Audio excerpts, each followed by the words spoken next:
नमस्कार, स्वागत है आप सभी का ग्रैंड एशियन न्यूज पर। मैं हूं शाहीन खान। सबसे पहले एक नजर आज की हेडलाइंस पर।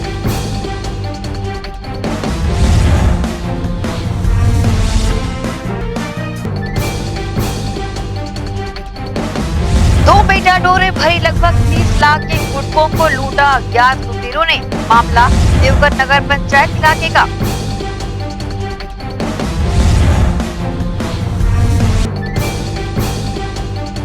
चेंबर ऑफ कॉमर्स के चुनाव की तिथि घोषित। एकता पैनल और जय व्यापार पैनल आमने सामने।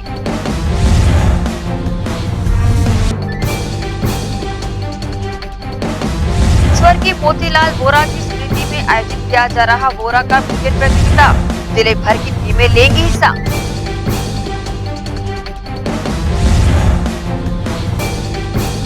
और बीएसपी कर्मचारी स्वर्गीय कार्तिक राम ठाकुर के पीड़ित परिवार को उचित न्याय दिलवाने गोंडवाना समाज के साथ साहू समाज भी उतरा समर्थन में।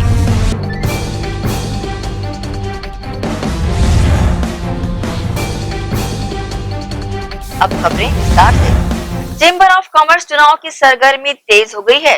जय व्यापार पैनल ने दुर्ग जिले के प्रदेश पदाधिकारी प्रत्याशियों के नाम तय किए हैं। प्रकाश सांखला प्रदेश उपाध्यक्ष व दर्शन लाल ठोकवानी प्रदेश मंत्री पद के होंगे प्रत्याशी। Durg Chhattisgarh chamber of commerce and industries के चुनाव की तिथियों की घोषणा के साथ ही चेंबर की राजनीति में सरगर्मियां तेज हो गई है। इस चुनाव में जय व्यापार पैनल व एकता पैनल आमने सामने हैं। दुर्ग जिले में चेंबर के प्रदेश उपाध्यक्ष व प्रदेश मंत्री पद के चुनाव के लिए 13 मार्च की तिथि तय की गई है। ये चुनावी प्रक्रिया अग्रसेन भवन सेक्टर 6 भिलाई में पूरी की जाएगी। चुनावी तिथि नजदीक आने से दोनों पैनलों ने अपनी लॉबिंग भी तेज कर दी है। चेंबर के चुनाव में प्रदेश अध्यक्ष पद के प्रत्याशी अमर पारवानी की नेतृत्व वाली जय व्यापार पैनल ने दुर्ग जिले से पहले अपने प्रत्याशियों के नामों की घोषणा करने में बाजी मार दी है। जय व्यापार पैनल द्वारा प्रदेश उपाध्यक्ष पद के लिए प्रकाश सांखला व प्रदेश मंत्री पद के लिए दर्शन लाल ठोकवानी को प्रत्याशी बनाया है। ये फैसला जय व्यापार पैनल ने पोलसायपारा स्थित कोटवानी कार्यालय में व्यापारियों की बैठक कर लिया है। बैठक में जय व्यापार पैनल के प्रदेश अध्यक्ष प्रत्याशी अमर पारवानी की विशेष मौजूदगी में वरिष्ठ व्यवसायी व कांग्रेस पार्षद मदन जैन ने प्रदेश उपाध्यक्ष पद के लिए प्रकाश सांखला और वरिष्ठ व्यवसायी खेमराज मध्यानी ने प्रदेश मंत्री पद के लिए दर्शन लाल ठोकवानी के नाम का प्रस्ताव रखा था। इन नामों पर सभी व्यवसायियों ने अपनी सहमति दी। बैठक में व्यवसायी विक्रम सिंह देव, नरेंद्र दुग्गड़, रामाधीन रायपुर, अजय भसीन, भिलाई के अलावा दुर्ग के व्यवसायी और बड़ी संख्या में लोग शामिल रहे। मैं दुर्ग सराफा एसोसिएशन का प्रेसिडेंट होने के नाते मेरे को उन्होंने ये जवाबदारी दी है कि आप अमर परवानी जी ने जय व्यापार पैनल से मेरे को दी है कि आपको इस पैनल से लड़ना है करके। तो मैं उपाध्यक्ष पद से लड़ने के लिए मेरे को जवाबदारी दी है। तो मैंने सर स्वीकार कर लिया कि अमर परवानी जी के कारण मैंने सर स्वीकार कर लिया। अभी क्या क्या हुआ है आपका, मतलब कुछ कार्य गठित हुआ क्या हुआ? अभी हमारा कार्य गठित होने की अभी हमारी चर्चा ही चल रही है और एक हमारा कार्यालय का उद्घाटन हुआ है पुलसायपारा में। उसके बाद उन्होंने बॉडी बनाया है। एक ठेठवानी जी को दर्शन ठेठवानी जी को जो है मंत्री पद के लिए चुना गया और मेरे को उपाध्यक्ष पद के लिए चुना गया। जो मेन इसके चैम्बर के जय व्यापार पैनल से अमर परवानी जी का कहना था कि दुर्ग से आप जो है चुनाव लड़िए। तो हमने दुर्ग से चुनाव लड़ने के लिए हमने दूसरे आदमी का नाम भी दिए। तो उन्होंने कहा नहीं, आप ही हमको सक्षम लग रहे हो और आपको ही लड़ना है। तो फिर मैं भी देखा कि अमर परवानी जी एक सक्षम और बहुत मजबूत है, तो मैं उनके साथ दिया। एक्चुअली दुर्ग में व्यापारी इसके लिए कुछ समस्याएं थी। बहुत समय से संघर्ष चल रहा है पर कुछ एक समस्याएं जिनका हल अभी तक नहीं हो पाया था। तो इस बार जब चैम्बर का नया बॉडी बननी है छत्तीसगढ़ स्तर की, तो उसमें कोशिश ये थी कि दुर्ग से भी बहुत एक्टिव व्यक्ति को जवाबदारी दी जाए ताकि यहाँ की बात आगे रख सके।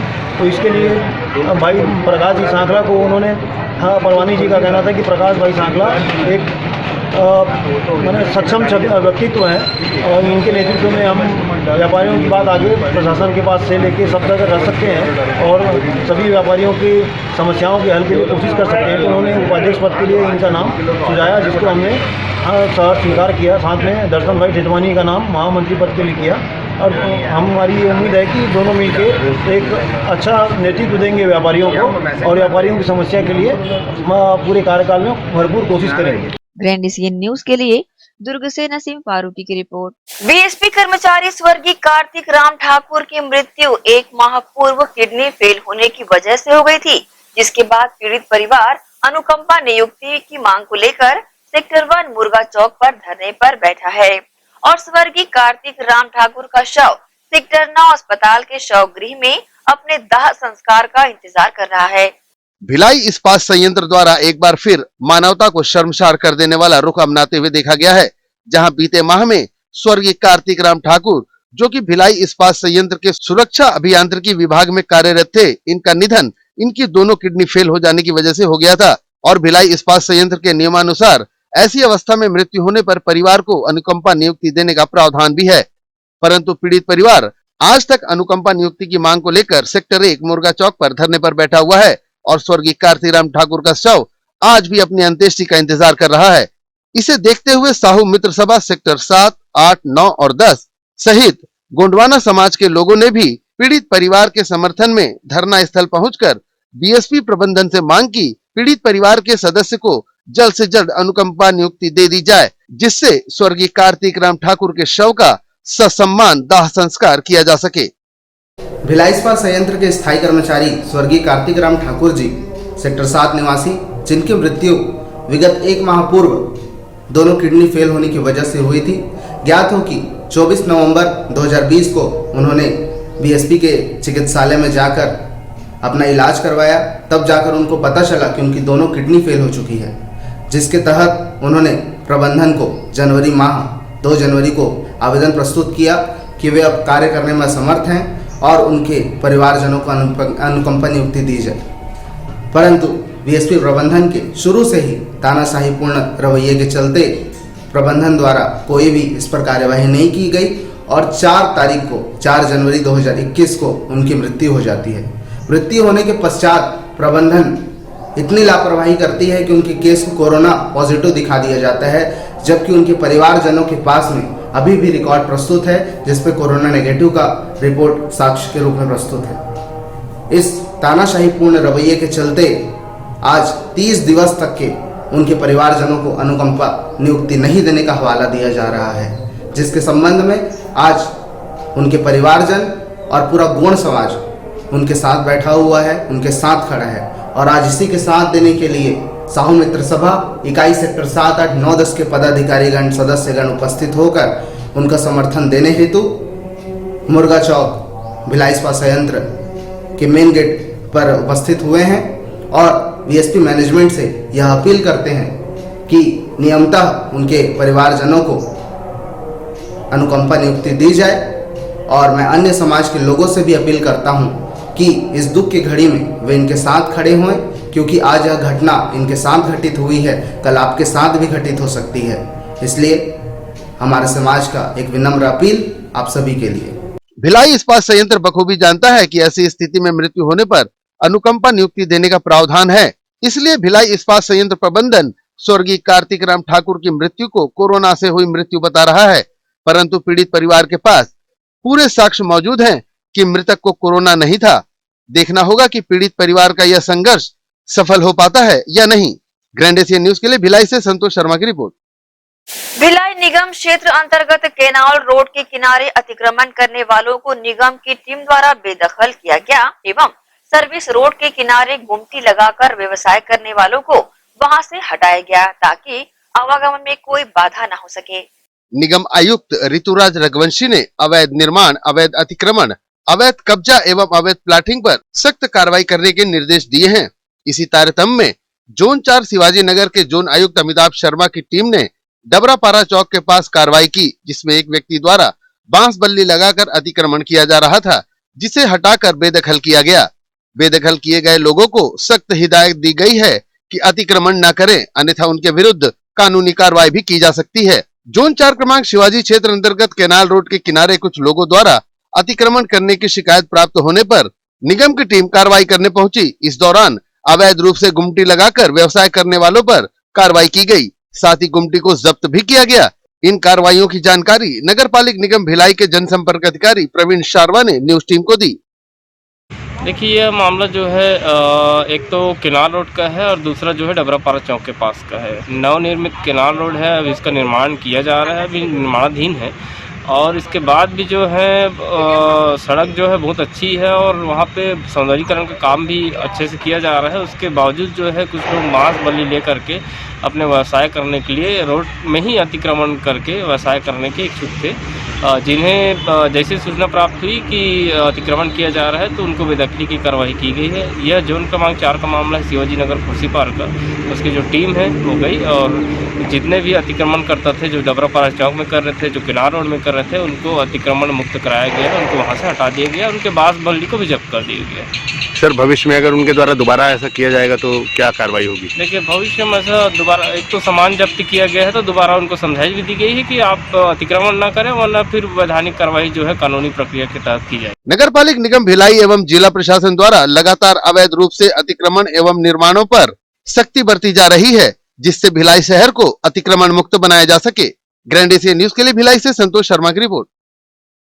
नगर पालिका निगम भिलाई द्वारा 23 बकायेदारों को कुर्की का वारंट जारी किया गया है। वर्षों से कई लोगों ने अपना संपत्ति कर जमा नहीं किया है, जिनके विरुद्ध सख्ती से कार्रवाई करने के लिए निगम ने कुर्की वारंट जारी किया है। कुछ दिन पूर्व नगर पालिक निगम के आयुक्त ऋतुराज रघुवंशी ने बैठक लेकर संपत्ति कर सहित अन्य वसूली की समीक्षा की थी। उसी दौरान उन्होंने निर्देश दिए थे कि ऐसे बकायेदार जिन्होंने कई वर्षों से अपना संपत्ति कर जमा नहीं किया है, उनके विरुद्ध सख्ती से कार्रवाई की जाए।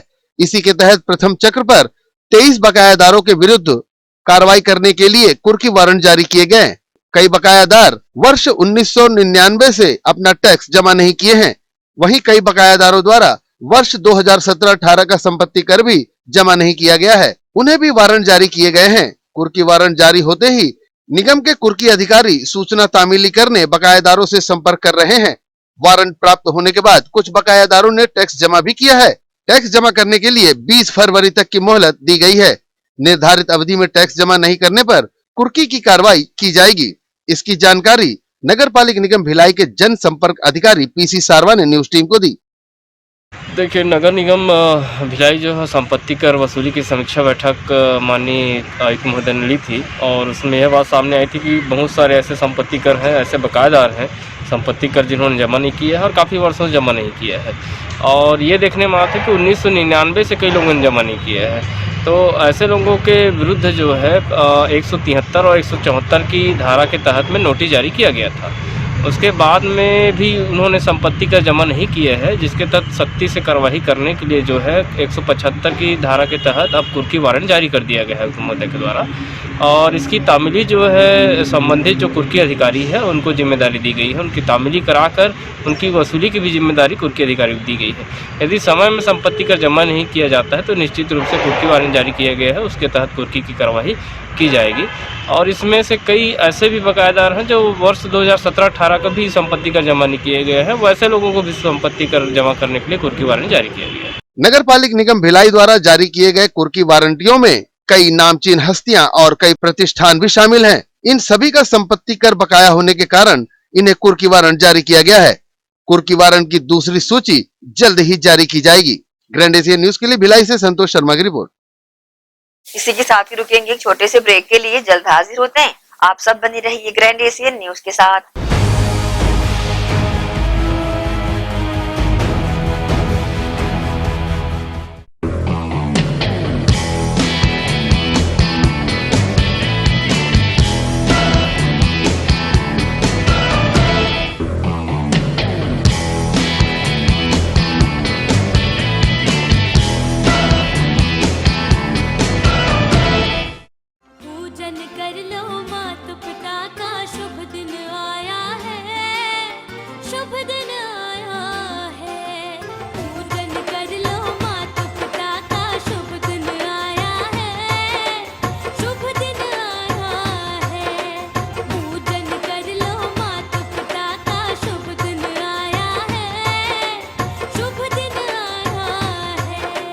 Inspired by संत श्री आशाराम जी बापू। फटाफट डिलीवरी ऐप अब आपके अपने शहर में। फटाफट है आपके 24/7 डिलीवरी पार्टनर। ऑर्डर करें कुछ भी कहीं भी। डाउनलोड दी ऐप और लाभ उठाएं बेस्ट ऑफर्स का।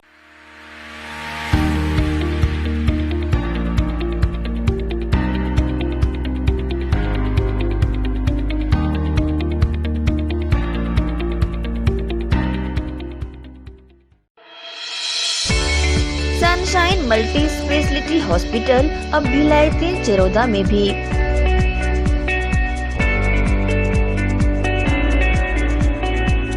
हॉस्पिटल में उपलब्ध सुविधाएं 24 घंटे emergency ICU, NICU, PICU, ambulance सुविधा उपलब्ध, साथ ही OT, labour room, pathology, OPD, endoscopy, bronchoscopy, x-ray, echo TMT, casualty, साथ ही सर्व सुविधा युक्त प्राइवेट वार्ड उपलब्ध है।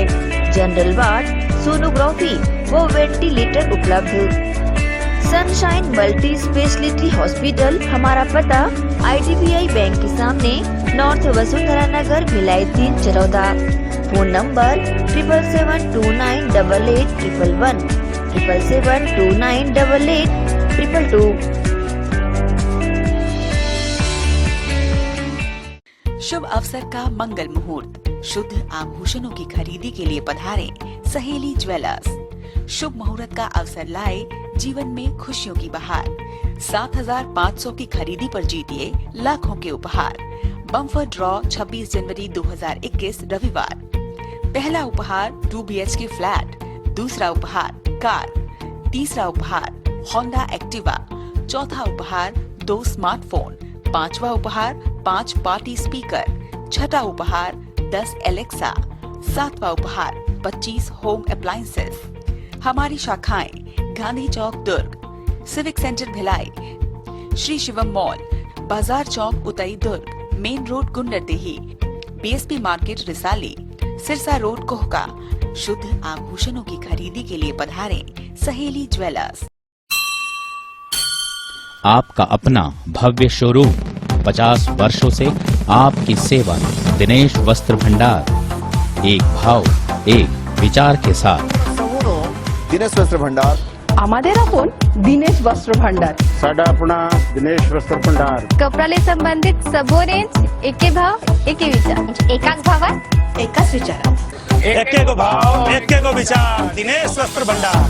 नए भव्य शोरूम में उच्च क्वालिटी के कपड़े सभी वैरायटी में, संपूर्ण रेंज के साथ। Exclusive range of sari, lancha, kurti, salwar suit, jeans, t-shirt, shirts and all type of varieties. आप पाएंगे सभी प्रांतों के वैवाहिक कलेक्शन पसंद के कपड़ों के साथ। Exclusive range of bed cover, sofa cover, pillow cover, mattress, cotton cloth और शूटिंग एंड शर्टिंग। जिंदगी में आने से लेकर जाने तक का सारा सामान एक ही छत के नीचे। दिनेश वस्त्र भंडार, Jawahar market, power house, Bhilai.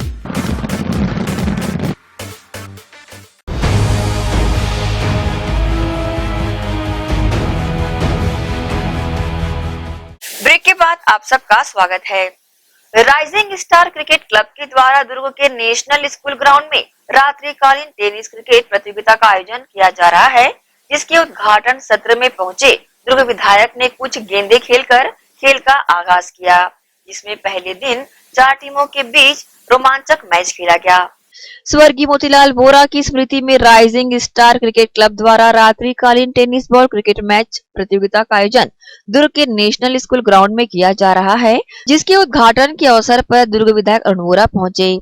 Ground की पिच पर पहुंचकर कुछ गेंदों का शॉट उन्होंने लगाया, खेल की शुरुआत की। इसके साथ ही आयोजन के पहले दिन दुर्ग भिलाई की 4 टीमों के मध्य मैच खेला गया, जिसमें भिलाई के प्रेस 11 व SCL हुडको के मध्य मैच खेला गया। इस प्रतियोगिता में होने जा रहे मैच को और आकर्षक बनाने के लिए राइजिंग क्लब द्वारा प्रतिदिन मैच को देखने आए हुए दर्शकों के लिए विशेष प्रकार के आकर्षक पुरस्कार भी रखे गए हैं।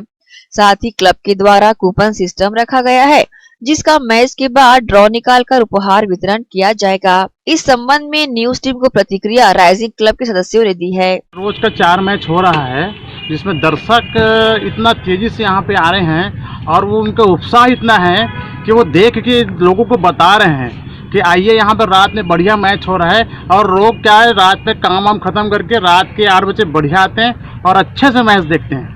आयोजन समिति के तौर से ना अभी बच्चों के लिए और जो यहाँ आ रहे हैं उनके इनाम का और उनके बैठने का बढ़िया व्यवस्था की गई है यहाँ पर। और इसके अलावा हम सोच रहे हैं जितने भी आएंगे जो दर्शक, उनको एक एक इनाम भी दिया जाएगा। Rising star cricket club association के द्वारा जो किया गया है, दर्शकों के लिए एक ऐसा इनाम रखा गया है जो सिक्सर बाहर जो बाउंड्री के बॉल आती है उसमें अगर कोई दर्शक कैच लेता है तो उसको विशेष उपहार से उसको सम्मानित किया जाता है। इसके वजह से भीड़ यहाँ पर ऐसी आ रही है और बहुत अच्छा एक माहौल बना हुआ है। क्रिकेट क्लब की ओर से स्वर्गीय मोतीलाल वोरा स्मृति में रात्रिकालीन टेनिस क्रिकेट बॉल प्रतियोगिता का 6 तारीख को रंगारंग शुभारंभ किया गया। इसमें शहर के लाडले विधायक माननीय श्री अरुण वोरा जी ने आके हमारे खेल का उद्घाटन किया। उन्होंने हमारे पिच पे आके कुछ गेंदें खेली और खेल का आनंद लिया। कल माननीय मोतीलाल वोरा जी की स्मृति में 2 टूर्नामेंट कराया गया, जिसमें प्रेस क्लब 11 और FCL हुडको की मैचों ने आके अपना जौहर दिखाया और दोनों टीमों ने बहुत शानदार प्रदर्शन किया, जिसमें प्रेस 11 हुडको ने जीत हासिल करी। इसके अलावा दूसरा मैच जो रहा, heater 11 Takiyapara plus spare 11 Bhilai ने अपने खेल का भी जौहर दिखाया, जिसमें स्पेयर 11 भिलाई ने जीत हासिल करी और दर्शकों ने इसका बहुत अच्छा आनंद लिया। राइजिंग क्लब क्रिकेट एसोसिएशन के द्वारा बहुत से इनामात की घोषणा की गई है, जिसमें कैच लेने पर विशेष इनाम दिया गया है। जो भी दर्शक बाउंड्री के बाहर अगर कैच लेता है तो उसको विशेष तौर पे इनाम दिया जाएगा। इसके अलावा राइजिंग स्टार क्रिकेट के तरफ से एक विशेष आकर्षक उपहार देने की योजना चालू की गई है, जिसमें दर्शकों के लिए विशेष कूपन का इंतजाम किया गया है। जो भी दर्शक इस मैच को देखने आएगा उसे इस तरह का कूपन दिया जाएगा, जिससे वो अपने अन्य साथियों के साथ में आकर मैच का आनंद लेगा और इस कूपन के द्वारा उनको विशेष इनाम दिया जाएगा, जिसमें कई तरह के इनामात हैं, जिसमें मिक्सी ग्राइंडर और भी अन्य तरह के उपहार दिए जाएंगे, जो हर शाम एक लकी कूपन ड्रा के नाम के रूप में निकाला जाएगा। ग्रैंड एशियन न्यूज के लिए दुर्ग से नसीम फारूकी की रिपोर्ट। जिलाधीश एकादश और नागरिक एकादश का मैच रविवार को दुर्ग के पद्मनाभपुर मिनी स्टेडियम में आयोजित किया गया। गणतंत्र दिवस क्रिकेट मैच का आयोजन रविवार की सुबह सद्भावना cricket match Padmanabhpur mini stadium में किया गया है। इसमें जिलाधीश एकादश और नागरिक एकादश के बीच मैच खेला जाएगा। वर्षों से चली आ रही इस परंपरा का निर्वहन करते हुए इस वर्ष भी आयोजन किए जा रहे हैं, जिसमें दोनों टीमों ने बढ़ चढ़कर हिस्सा भी लिया। जहां एक और जिलाधिकारी एकादश में प्रशासनिक अधिकारी खिलाड़ी के रूप में मौजूद रहे, तो वहीं दूसरी ओर नागरिक 11 में शहर के गणमान्य नागरिकों ने क्रिकेट मैच का लुत्फ उठाया। ग्रैंड एशियन न्यूज के लिए दुर्ग से नसीम फारूकी की रिपोर्ट। मुख्यमंत्री स्लम स्वास्थ्य योजना के अंतर्गत दुर्ग निगम ने लगाए 311 शिविर। शहर के 17,312 हितग्राहियों ने इस शिविर का लाभ उठाया। दुर्ग नगर निगम ने निगम क्षेत्र में अब तक 60 वार्डों में घूम कर मुख्यमंत्री स्लम स्वास्थ्य योजना के तहत 311 कैंप शिविर लगाए हैं, जहां मुख्यमंत्री स्लम स्वास्थ्य शिविर में अब तक 17,312 हितग्राहियों ने इस योजना का लाभ उठाया है, जिसमें 14,486 हितग्राहियों ने निःशुल्क दवाइयां प्राप्त की। वहीं 289 हितग्राहियों ने शिविर में अपना टेस्ट कराकर स्वास्थ्य का लाभ लिया। गौरतलब है कि मुख्यमंत्री स्लम स्वास्थ्य योजना की शिविरों का उद्देश्य स्लम बस्ती के लोगों को बेहतर स्वास्थ्य सुविधा उपलब्ध कराने का है, जिसकी कड़ी में दुर्ग निगम द्वारा लगातार प्रयास भी किए जा रहे हैं और इसी का नतीजा है कि मुख्यमंत्री स्लम स्वास्थ्य योजना के शिविर में स्लम बस्ती के लोग ज्यादा से ज्यादा पहुंच रहे हैं और स्वास्थ्य लाभ लेकर योजना के उद्देश्य को चरितार्थ भी कर रहे हैं। ग्रैंड एशियन न्यूज के लिए दुर्ग से नसीम फारूकी की रिपोर्ट। इसी के साथ ही रुकेंगे एक और छोटी सी ब्रेक के लिए, जल्द हाजिर होते हैं। आप सब बने रहिए ग्रैंड एशियन न्यूज के साथ।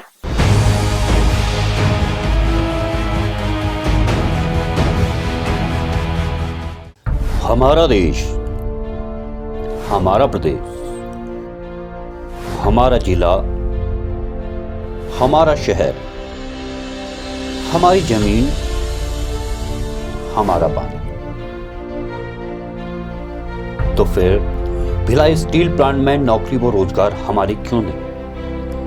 आखिर क्यों बाहरी लोगों को स्थानीय लोगों से ज्यादा महत्व देकर नौकरी व रोजगार प्रदान कर दिए जाते हैं?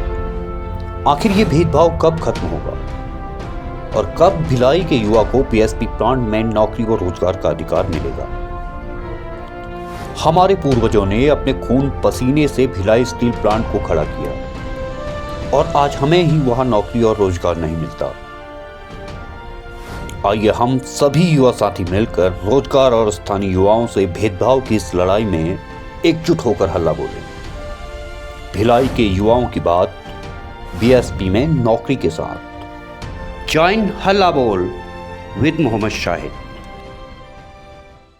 मैं जब अपने बालों को कोम करती थी तो मेरे काफ़ी ज़्यादा बाल कोम्बिंग से टूट जाते थे और सीजनल चेंजेस की वजह से डैंड्रफ भी होता था। फैमिली में भी कुछ लोगों को ये प्रॉब्लम थी। तब मुझे मेरी फ्रेंड ने वास्तु गुरुजी हेयर ऑयल सजेस्ट किया, जिसके सिर्फ 2 यूजेस बाद ही मुझे ऐसा लगा जैसे मेरी स्कैल्प क्लीन महसूस हो रही है और सिर्फ 4 वॉशेस बाद ही मेरी हेयर फॉल और डैंड्रफ की प्रॉब्लम ऑलमोस्ट जड़ से खत्म हो गई। और इस ऑयल की सबसे अच्छी बात यह है कि ये होममेड है और उससे भी अच्छी बात यह है कि ये वर्क करता है।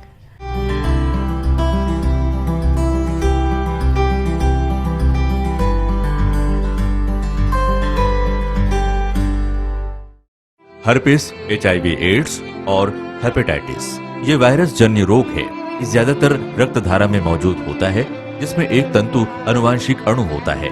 हर्पिस मुख्यतः 3 प्रकार के होते हैं: herpes simplex, herpes genitalis, herpes zoster. Herpes simplex और हर्पिस जेंटिलियस ये स्त्री और पुरुषों के गुप्तांगों में होता है। ये पुरुष के गुप्तांगों में दाने, छाले, जलन, लाल होना, खुजली के रूप में, इंद्रियों को ढकने वाली चमड़ी का क्रेक होना, हटना, लगातार बुखार, मुंह में छाले होना, शरीर कमजोर होना के रूप में होता है। हर्पिस जोस्टर शरीर में पानी भरे फफोले की तरह जो दर्द, जलन, चमचमाहट, खिंचाव के साथ उभरते हैं। इससे शरीर का कोई भी अंग निष्क्रिय हो सकता है। कोई भी एंटीबायोटिक, गोली या मलहम इस रोग को दबा देता है, जिससे इस रोग के समाप्त होने का एहसास होता है, परंतु वो सिर्फ धोखा है। इस बीमारी का इलाज वायरो रिसर्च एवं स्किन केयर क्लिनिक द्वारा तैयार किए गए विशेष आयुर्वेदिक रस रसायन द्वारा संभव है। संपर्क करें doctor HC Agrawal, doctor VK Agrawal, viro research एवं skin care clinic, Swaroop talkies के सामने, स्टेशन रोड, दुर्ग। भिलाई के प्रमुख स्थल पावर हाउस में स्थित होटल शिव प्रभा इन एवं town king the family restaurant नवीन साज सज्जा एवं आधुनिक सुविधाओं से लैस। हमारी विशेषताएं: economic suite, executive suite, premium suite and presidential suite. Town king the family restaurant लाजवाब स्वाद से भरपूर नाश्ते एवं भोजन की उत्तम व्यवस्था। Banquet hall, party hall, conference hall, free Wi-Fi internet, new elevator, travel assistance, safe deposit vault and godown, special tariff plan for corporate, marriage and other functions. Online booking facilities available. Sweet home away from home. Powerhouse railway station व bus stand से मात्र 500 metre पर स्थित होटल Shiv Prabha inn and town king the family restaurant 46 T market अपना KC laws के बाजू में। Power house Bhilai. Contact 98932 15251 और 8966 981590। यातायात पुलिस दुर्ग आपसे अपील करती है, वाहन चलाते समय सदैव सतर्क रहें। यातायात पुलिस दुर्ग आपसे अपील करती है, 2 पहिया वाहन चलाते समय हेलमेट अवश्य पहने। 2 पहिया वाहन में 3 सवारी कभी भी न चलें। वाहन चलाते समय मोबाइल पर बात न करें। यातायात पुलिस दुर्ग आपसे अपील करती है, 4 पहिया वाहन चलाते समय सीट बेल्ट अवश्य बांधें। शराब अथवा किसी भी प्रकार के नशे का सेवन करके वाहन न चलाएं। यातायात पुलिस दुर्ग आपसे अपील करती है, तेज गति से वाहन कभी न चलाएं। इससे स्वयं और दूसरों के लिए जान का जोखिम हो सकता है। यातायात पुलिस दुर्ग आपसे अपील करती है, नाबालिग को वाहन चलाने कभी भी ना दें। यातायात नियमों का हमेशा पालन करें। याद रखें, वाहन का बीमा दुर्घटना पीड़ित व्यक्ति के लिए जीवनदायक होता है। हमेशा याद रखें, जान है तो जहान है। 2 पहिया वाहन चलाते समय हेलमेट ही है आपका सुरक्षा कवच। जिम्मेदारी और भरोसे से थामे आपका हाथ। जिला पुलिस दुर्ग सदैव आपके साथ। कोरोना के खिलाफ लड़ाई में हमारे देश के अनगिनत अनसंग हीरोज अपना अपना काम बखूबी अंजाम दे रहे हैं। डॉक्टर्स, नर्सेस, पुलिस विभाग, सफाई कर्मचारी, नगर निगम कर्मचारी, बैंक कर्मचारी, ये सब तो हमारी नजर के सामने हैं, लेकिन कुछ हीरोज ऐसे भी हैं जिनका ख्याल भी हमारे दिमाग में नहीं है। वो है हमारे केबल हीरोज। कोरोना से फाइट करने के लिए आप सब अपने घरों में हैं और आपका और आपके परिवार का मनोरंजन कर रहा है टीवी, इंटरनेट। क्या आप जानते हैं कि आपके घर में टीवी बराबर चलता रहे, आपका पसंदीदा चैनल आप तक लगातार पहुंचता रहे और इंटरनेट में कोई रुकावट ना आए? उसके लिए हजारों केबल ऑपरेटर्स और केबल वर्कर्स 24/7 आपके मनोरंजन के लिए काम कर रहे हैं। सभी केबल कर्मचारियों को सलाम और शत शत नमन।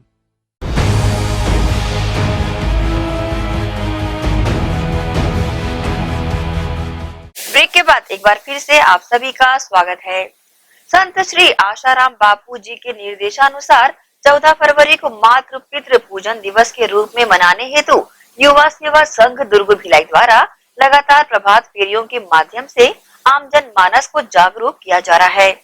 युवा सेवा संघ दुर्ग भिलाई ने अपने आदर्श संत श्री आशाराम बापू के निर्देशानुसार 14 फरवरी को मातृ पितृ पूजन दिवस के रूप में मनाने के लिए रिसाली मरोदा सेक्टर में प्रभात फेरी निकाली एवं आम जनमानस को संत श्री आशाराम बापू जी के विचारों से अवगत कराते हुए अपनी संस्कृति के प्रति जागरूक किया। यह प्रभात फेरी 14 फरवरी को वैलेंटाइन डे की जगह मातृ पितृ पूजन दिवस जो परम पूज्य संत श्री आशाराम जी बापू के पावन प्रेरणा से विगत 8 वर्षों से चल रहा है। यह विशाल प्रभात फेरी उसी निमित्त निकाली गई थी और सभी युवाओं से विशेष निवेदन है कि आप सभी 14 फरवरी को माता पिता पूजन दिवस अवश्य मनाएं, अपने माता पिता का अवश्य पूजन करें। गौरतलब है कि संत श्री आशाराम बापू आश्रम ग्राम बेलौदी दुर्ग में प्रतिवर्ष की तरह इस वर्ष भी 14 फरवरी को मातृ पितृ पूजन दिवस के रूप में मनाया जाएगा एवं इस दिन विशेष पर आश्रम के अलावा संत श्री आशाराम बापू के अनुयायियों द्वारा पूरे देश भर में कार्यक्रम आयोजित किए जाएंगे। ग्रैंड एशियन न्यूज के लिए भिलाई से संतोष शर्मा की रिपोर्ट। नगर पालिका निगम भिलाई क्षेत्र के सभी वार्डों के पार्षदों का कार्यकाल लगभग समाप्त हो चुका है और अब सभी वार्डों की जनता अपने अपने क्षेत्र के एल्डरमैनों के पास पहुंचकर अपनी समस्याओं का निवारण प्राप्त कर रही है। हालांकि पार्षदों के कार्यकाल समाप्त होने के बाद नगर पालिका निगम भिलाई सहित सभी जोन कार्यालयों में जन दर्शन के माध्यम से भी समस्याओं का निपटारा किया जा रहा है, परंतु इस स्थिति में निगम क्षेत्र के एल्डरमैनों पर कार्य का भार कुछ ज्यादा ही बढ़ गया है। जैसे हाल फिलहाल में पार्षदों पे शून्य हो गए हैं तो इनके बाद नगर निगम ने जन दर्शन लगाया है, जिसपे जन दर्शन के द्वारा भी उनका सहयोग किया जा रहा है और जो वार्डवासी आ रहे हैं हमारे पास जो उनकी समस्या है छोटी छोटी सी तो उसको भी मिल बांट के पूरा किया जा रहा है। उसमें कोई दिक्कत नहीं आ रहा है। वार्डवासियों के लगातार निरंतर उनके कार्यों का विकास किया जा रहा है। जैसे आज दुर्गा नगर पश्चिम में अभी अमृत मिशन के द्वारा पानी कनेक्शन का काम हमारे द्वारा चालू है, नाली का निर्माण चालू है, सफाई लगातार चला आ रहा है। ऐसे कोई समस्या मुझे नहीं लगता कि हमारे वार्ड में दिक्कत है और कई वार्डों में दिक्कत आ रही है। निरंतर हमारे एल्डरमैन हर वार्डों में सक्रिय होकर कार्य कर रहे हैं। वैसे भिलाई नगर निगम द्वारा जनता की समस्या के निवारण करने के लिए यहाँ पे जोन 1 में भी शिविर लगाया गया था और नगर निगम के अधिकारियों के द्वारा तुरंत कार्रवाई भी की गई। हाँ, लेकिन एक बात और है, जैसे कि पार्षदों के शून्य होने की वजह से हमारे जितने भी एल्डरमैन हैं उनके ऊपर कार्य की भार जरूर आ गया है और लेकिन हम लोग वैसे भी निरंतर कार्य करते हैं और लोगों की समस्या का हम लोग शुरू से समझते आ रहे हैं और हमेशा छोटी छोटी चीज़ को हम शुरू से करते हैं, इसलिए लोग आ रहे हैं और हम उनकी समस्या को समाधान कर रहे हैं। हम लोग की योजना के अनुसार तो किसी भी वार्ड वासियों को किसी प्रकार की तकलीफ ना हो उसके लिए हम लोग अपने एरिया में भ्रमण भी करते हैं और अन्य जगहों पे अन्य साथियों की मदद से उनको ये भी बोला गया कि अगर किसी को सील साइन करवाने या किसी प्रकार के निगम से जुड़ी समस्याएं आपकी तो बिल्कुल हमारे पास आ जाएं, कोई दिक्कत नहीं, या हम उनके पास आ जाएंगे तो भी दिक्कत नहीं। निगम से भी एक व्यवस्था जन दर्शन की चालू हुई है जिसमें भी लोगों की जो भी कुछ परेशानी होती है निगम में भी कई लोग जा रहे हैं। हर जोन वार में बैठक होती है, हर सोमवार को जन दर्शन लगता है, उसमें भी उनकी समस्या का निराकरण किया जा रहा है। सरकार ने गुटखों व तंबाकू पर रोक लगा रखी है। ऐसे में गुटखों की कालाबाजारी की खबरें आम सी हो गई है। इसी बीच बेमेतरा जिले के देवर बीजा व केश डबरी के मध्य 2 मेटाडोर से भरी लगभग 30 लाख रुपए की राष्ट्रीय पान मसाला गुटखों व तंबाकू की चोरी की खबर भी सामने आई है। बताया जा रहा है कि दोनों मेटाडोर राष्ट्रीय पान मसाला गुटखा व तंबाकू बिलासपुर से भरकर राजनांदगांव की ओर जा रहा था। बिलासपुर से राजनांदगांव जा रही राष्ट्रीय पान मसाला से भरी ट्रक में लूट की घटना हुई है। करीब 30 लाख रुपए के राष्ट्रीय की लूट की गई है। मौके पर पहुंची पुलिस ने मामले की जांच शुरू कर दी है। गौरतलब है कि बेमेतरा जिले में अपराध दिन ब दिन बढ़ता जा रहा है, जहां बेमेतरा सिटी कोतवाली क्षेत्र के अंतर्गत देवर बीजा में लाखों रुपए का राष्ट्रीय पान मसाला भरी हुई गाड़ी को लूट लिया गया है। 6 फरवरी को बिलासपुर से राजनांदगांव जा रही राष्ट्रीय पान मसाला की गाड़ी देवर बीजा बस स्टैंड से निकली और सब भारत गैस के पहले इसी बीच लूट की घटना को अंजाम दिया गया। पुलिस कप्तान दिव्यांग पटेल, एडिशनल एसपी विमल बैसाजा, टीआई हर प्रसाद पांडे, बेमेतरा टीआई राजेश मिश्रा पूरे दल बल के साथ यहां पहुंचे। दोनों ट्रकों को देवकर चौकी में खड़ा किया गया है और ड्राइवरों से कड़ी पूछताछ की जा रही है। बिलासपुर से गाड़ी नंबर CG07C 9763 एवं CG 10C 4353 में गुटखा और तम्बाकू भरकर ड्राइवर लोग आ रहे थे नांदगांव जाने के लिए। देवर बीजा के थोड़ा सा आगे आने के बाद में उधर से इसका गाड़ी इनोवा और स्कॉर्पियो वाहन में कुछ अज्ञात लोग आए। इन लोगों को शराब ले जा रहे हो कहा कि गाड़ी को रुकवा कर उनको अपने गाड़ी में बैठा लिए और ट्रकों को अपने कब्जे में लेकर उसमें रखा, राष्ट्रीय गुटखा वगैरह लूट लिए हैं। अभी के कुछ सामान तो बरामद हो चुका है, कुछ गया है तो करीब 10-12 लाख रुपए के आसपास का है। ऐसा उसमें अपराध पंजीबद्ध हो गया, प्रकरण की विवेचना की जा रही है। और मैं बिलासपुर से राजनांदगांव जा रहा था। रास्ते में देवर बीजा के आगे जैसे बढ़े हैं, थोड़ा सा चले होंगे और वहीं से एक इनोवा इसी गाड़ी आगे ओवरटेक करके रोका है। तुम लोग दारू रात के नंबर 2 का दारू ढोते हो, खड़ी कर। थाने में मैं पुलिस वाला हूँ, साहब बुला रहे, इसको चेक करेंगे गाड़ी, चेक करने के बाद फिर इसको ले जाना। इसका माल सर 44 बता रहे हैं और इसमें 215 या 16 था। तो कौन लोग इनको आप नहीं पहचानते? नहीं सर, नहीं पहचाने, क्योंकि उन लोगों ने मुझको मेरी गर्दन झुका, मुंह में कपड़ा, आंखों में पट्टी बांध दी थी। पट्टी बांध के हमको अपनी गाड़ी में डाल ले गए थे, फिर वो घुमाते रहे स्कॉर्पियो से, जंगल में छोड़ दिया। पट्टी बांध के पीछे हाथ पैर बांध के छोड़ दिया। ग्रैंड एशियन न्यूज के लिए बेमेतरा से लाला सिंह ठाकुर की रिपोर्ट। किसान आंदोलन के समर्थन में भिलाई 3 सिरसा गेट में भी कांग्रेसियों द्वारा चक्का जाम किया गया एवं केंद्र सरकार से मांग की गई है कि तीनों कृषि बिल को जल्द से जल्द वापस लिया जाए। किसान आंदोलन के समर्थन में भिलाई 3 सिरसा गेट में भी कांग्रेसियों द्वारा चक्का जाम किया गया एवं केंद्र सरकार से मांग की गई कि तीनों कृषि बिल को जल्द से जल्द वापस लिया जाए। दिल्ली में चल रहे किसान आंदोलन को समर्थन देने प्रदेश कांग्रेस कमेटी के आह्वान पर जगह जगह राष्ट्रीय राजमार्ग को अवरुद्ध करने का कार्यक्रम आयोजित किया गया। इसी कड़ी में भिलाई 3 सिरसा गेट पर भी कांग्रेसियों द्वारा दोपहर 12 बजे से 3 बजे तक चक्का जाम किया गया। इस दौरान उपस्थित सभी कांग्रेसियों ने केंद्र की मोदी सरकार के खिलाफ जमकर नारेबाजी करते नजर आए एवं किसानों को समर्थन देते हुए केंद्र सरकार द्वारा पारित किए गए तीनों किसान बिल को वापस लेने की मांग की। पूरे प्रदेश भर में हुए राष्ट्रीय राजमार्ग के चक्का जाम कार्यक्रम को सफल बनाने कांग्रेस जनों के अलावा अन्य श्रमिक संगठनों एवं आम जनमानस का सहयोग भी भरपूर मिला। मंत्री परम आदरणीय श्री भूपेश बघेल जी को धन्यवाद देता हूं, जिन्होंने सभी क्षेत्र की जनताओं को इस किसान विरोधी नीति के बारे में बताया और उसके विरोध के लिए लोगों किसानों को जागृत करने के लिए प्रेरित किया और उसके तत्वाधान में आज भिलाई चरोदा के द्वारा सिरसा गेट में 1 दिन का चक्का जाम का कार्यक्रम रखा गया। आज जो तीनों जो कृषि कानून है जिसमें किसानों की मांग है MSP को कानून के दायरे में लाया जाए, स्टॉक लिमिट तय किया जाए, फ्री ट्रेडिंग बंद किया जाए, इसको तत्काल मानना चाहिए। यदि किसानों को अपना समझते हैं तो जरूर उनको मानना चाहिए। उन पर तरह तरह का जो दोषारोपण कर रहे हैं भाजपा वाले और RSS वाले, उसको तत्काल बंद करना चाहिए। किसान भी देश की रीढ़ है, जवान देश की सुरक्षा के लिए है तो किसान देश के पोषण के लिए है। दोनों जरूरी है और दोनों का संरक्षण बेहद जरूरी है। किसान आंदोलन के समर्थन में प्रदेश की कांग्रेस सरकार द्वारा किया गया चक्का जाम का कार्यक्रम पूर्णतः सफल रहा। देखना होगा कि किसानों का यह संघर्ष कब तक चल पाता है और आने वाले वक्त में और किन किन का सहयोग इन्हें मिल पाता है। ग्रैंड एशियन न्यूज के लिए भिलाई 3 चरोदा से शैलेंद्र खरे की रिपोर्ट। इसी के साथ ही हम आपसे लेंगे इजाजत, पर आप सब बने रहिए ग्रैंड एशियन न्यूज के साथ। नमस्कार।